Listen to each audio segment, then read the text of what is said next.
Crazy Crab in the house, and today I made it to the theaters. I got over my fatigue and I got in there and I saw Solo. Before you get mad at me, at least know that I didn't pay for Solo, paid for a different movie, did not give Disney any money. Disney didn't get any money off of this.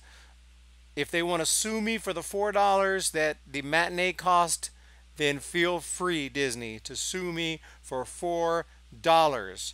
Anyway, once I got in there, I expected there to be a few people in there. I mean, it's Tuesday here. The movie just came out. The weekend just ended. A Star Wars movie just came out this weekend that just ended. So I went to the movie Tuesday. I understand it's a Tuesday afternoon, but this is what the theater looked like. Crazy Crab here. We're getting ready to watch Solo. As you can see, a packed house. A packed house.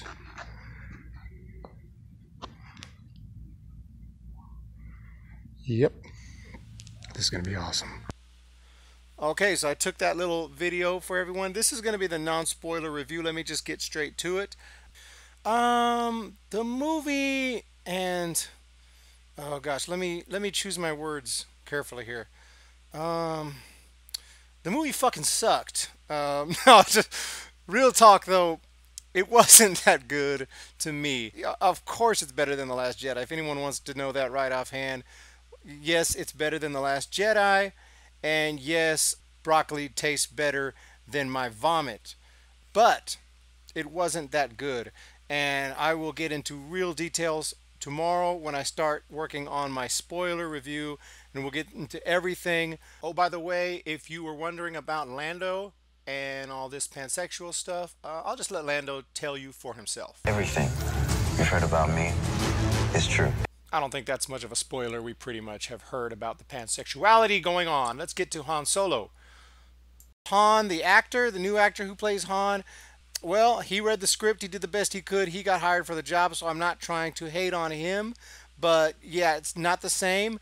I didn't like the way they wrote Han for the most part.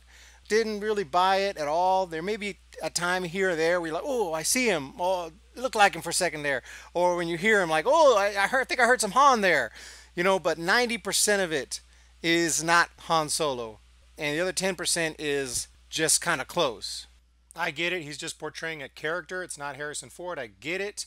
But I just think making the movie wasn't a good idea. You got to take into mind how iconic a certain character is, how much of the fans of that character are still around and going to watch these movies. It's not 200 years later where we're all dead and then they want to do this and try to revive the character.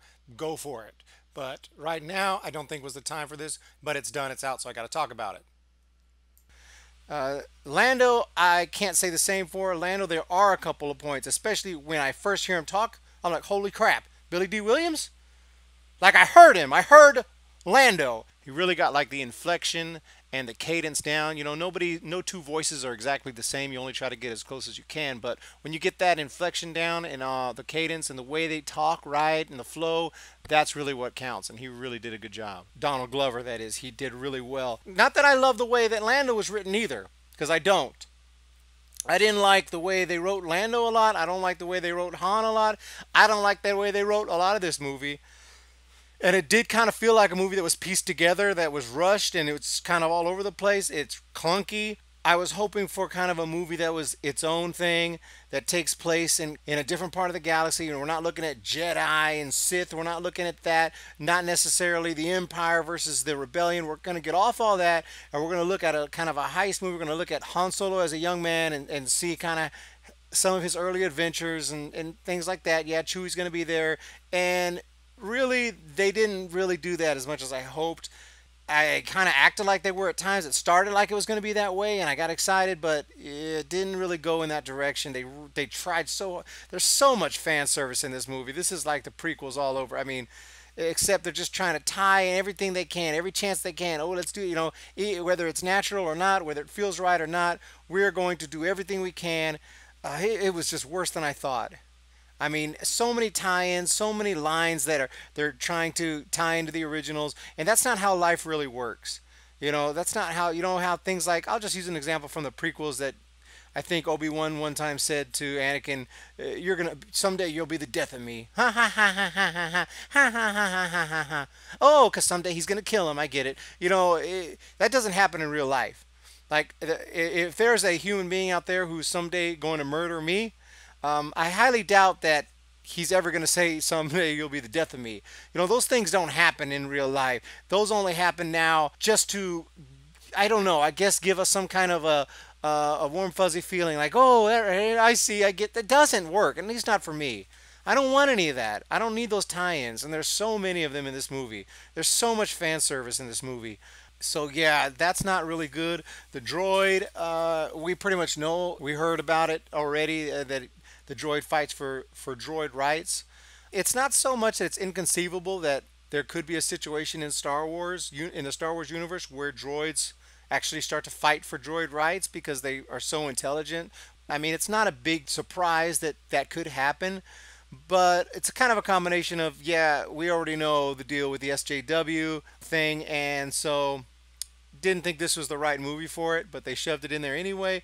And I was hoping when I read She Fights for Droid Rights that was kind of just a quality of her character that just kind of goes on the Wikipedia page, and maybe there's a line or two. But as it turns out, I guess I don't mean to get into spoilers. It's supposed to be the non-spoilers, but yeah, she's a little more SJW than I hoped.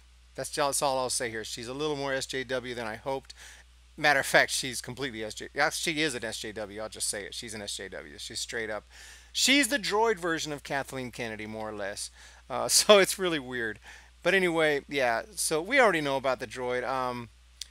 All my worst nightmares came true pretty much with the droid. Having said that, she was okay at times too. She said a few funny things. Sometimes I liked her. I can't believe I'm saying that. Sometimes I liked her. Sometimes. But overall, I'd rather her just not be in the movie. Yeah, there were some cameos and some things like that. Characters I didn't expect to see that I did see. Problem is, they seem like they were there for strictly fan service. And it also made for a problem for me when watching the movie, because I kept on thinking, okay, they're going to develop this situation. They're going to develop this character. Oh, we're going to see some more. And it never happened. And then I realized that when it's over, like, oh, it's over? And I like, oh, what about that? Oh, that was there for fan service. That wasn't there for any other purpose. I see now. But overall, yeah, plot and the writing I thought was subpar. Not to the Last Jedi, level, but it wasn't great. I don't know how much the older Lawrence Kasdan had to do with this screenplay, or, I think it was mostly Jonathan Kasdan, and they just threw Lawrence's name in there as well. I mean, I don't really know this. Maybe I'm just saying that because I've pictured Lawrence Kasdan as a great screenwriter, and I didn't feel like this movie was great screenwriting. But having said everything I've said, it's definitely better than The Last Jedi. I don't know where it's going to rank. At the end of the day, I feel like I do need to see it again. I'm not going to probably go to the movies again because I did not plan to go see it more than once, whether I pay for it or not. So I'll wait till it comes out, check it out again, somehow, some way. Whether I buy it, I don't know. I don't really think I want to buy it, but we'll just wait and see how things go. I want to see it again some way, somehow, and because I don't even feel like I just need to process it some more. I really don't know. I guess I should say some good things about it. Oh, the humor is good. Definitely more Star Wars-ish. It doesn't seem to interrupt any like deep moments where two characters are speaking, and it's something that's supposed to be heartfelt or important, and it's interrupted with a joke. Not so much. There's funny moments. Nothing like but it's not supposed to be like that. Star Wars never was like that.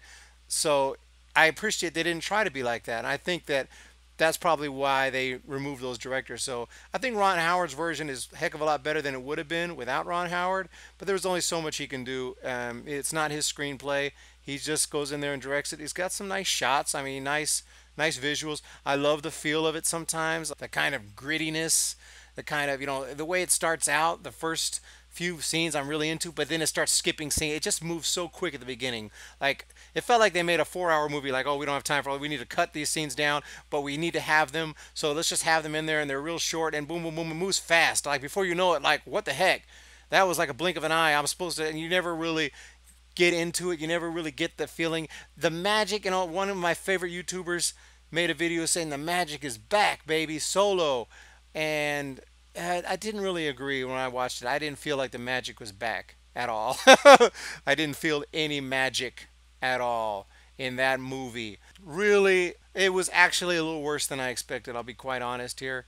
But at the same time, I don't think anything wrong about, about you if you thought it was good and enjoyed it, because I can see that. And you're probably like, oh, so you think something wrong if someone enjoyed The Last Jedi? Yeah, there probably is something wrong with you if you enjoyed The Last Jedi. I was just playing. Anyway, I'll get some more tomorrow. I'm gonna do a more full review. Overall, don't know what I'd rate it. Just off the top of my head, I rate movies 1 to 10.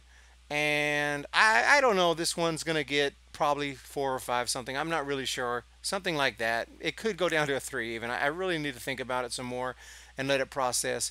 Another thing is, yeah, it did try. There was a lot of kind of twists at the end, kind of trying to twist and turn us, trying to shock us a lot, kind of typical way of The Last Jedi. Not as bad as The Last Jedi.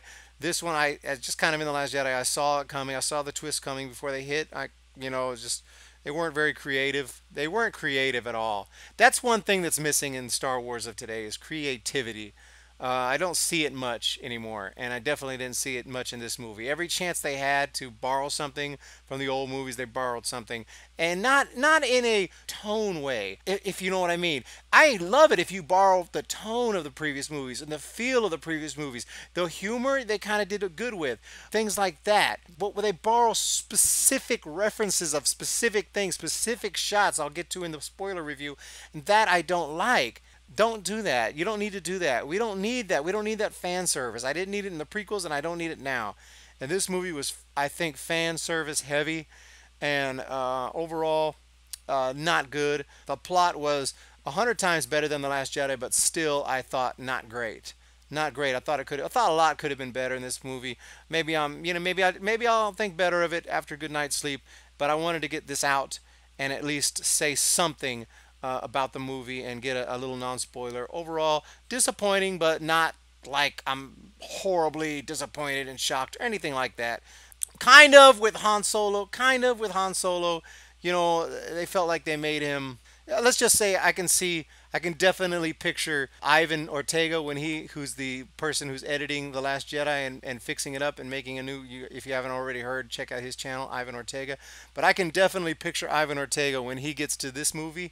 I can absolutely picture him taking a bunch of scenes and being like, let's take this scene here and change it so he's not such a bitch. Let's actually turn him into a fucking man here. So that I can picture happening. Yeah, they don't like how they treated Han in this movie, but sometimes it was actually funny when he was being a little bitch. It was actually funny, but then I'd sit back and wait a second. That's supposed to be Han Solo.